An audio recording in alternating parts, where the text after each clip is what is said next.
ಕರ್ನಾಟಕ ಸರ್ಕಾರ ಆಯುಕ್ತರ ಕಚೇರಿ ಶಾಲಾ ಶಿಕ್ಷಣ ಇಲಾಖೆ ಬೆಂಗಳೂರು ದಿನಾಂಕ 7/3/2024. ಸೊ ಪತ್ರಿಕಾ ಪ್ರಕಟಣೆ.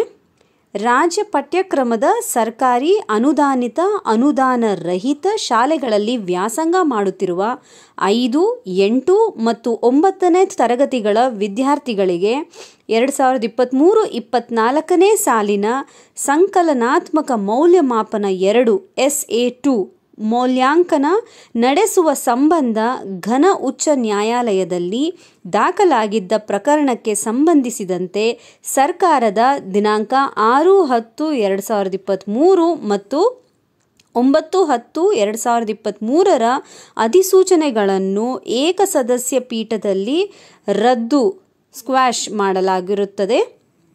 ಸದರಿ ತೀರ್ಪಿನ ವಿರುದ್ಧ ಸರ್ಕಾರವು ದಿನಾಂಕ 7/3/2024ರಂದು ಘನ ಉಚ್ಚ ನ್ಯಾಯಾಲಯದಲ್ಲಿ ಮೇಲ್ಮನವಿ ಸಲ್ಲಿಸಿದ್ದು, ಘನ ಉಚ್ಚ ನ್ಯಾಯಾಲಯದ ದ್ವಿಸದಸ್ಯ ಪೀಠವು ಪ್ರಕರಣವನ್ನು ಆಲಿಸಿ ಸದರಿ 5, 8 ಮತ್ತು 9ನೇ ತರಗತಿಗಳ ವಿದ್ಯಾರ್ಥಿಗಳಿಗೆ ಸಂಕಲನಾತ್ಮಕ ಮೌಲ್ಯಮಾಪನ 2 SA2 ಮೌಲ್ಯಾಂಕನ ಕಾರ್ಯವನ್ನು ಮುಂದುವರಿಸಲು ಮಧ್ಯಂತರ ತೀರ್ಪು ನೀಡಿದ್ದು, ಅದರಂತೆ ಈಗಾಗಲೇ ನಿಗದಿಯಾಗಿರುವ ವೇಳಾಪಟ್ಟಿಯಂತೆ ಮೌಲ್ಯಾಂಕನ ಕಾರ್ಯವು ಯಥಾವತ್ತಾಗಿ ಮುಂದುವರಿಯುತ್ತದೆ ಎಂಬ ವಿಷಯವನ್ನು ಪತ್ರಿಕಾ ಪ್ರಕಟಣೆಗೆ ಕೋರಲಾಗಿದೆ.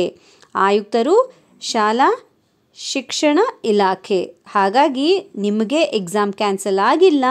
ಯಾವುದು ಟೈಮ್ ಟೇಬಲ್ ಮೊದಲು ಕೊಟ್ಟಿದ್ರೋ ಅದೇ ಟೈಮ್ ಟೇಬಲಲ್ಲಿ ಎಕ್ಸಾಮ್ ಕಂಟಿನ್ಯೂ ಆಗುತ್ತೆ. ಸೊ ಇರೋ 2-3 ದಿನವೂ ದಯವಿಟ್ಟು ಟೈಮ್ ವೇಸ್ಟ್ ಮಾಡ್ದಿರಾ, ರಿಲ್ಯಾಕ್ಸ್ ಆಗ್ದಿರಾ ಓದ್ಕೊಳ್ಳಿ. All the best children.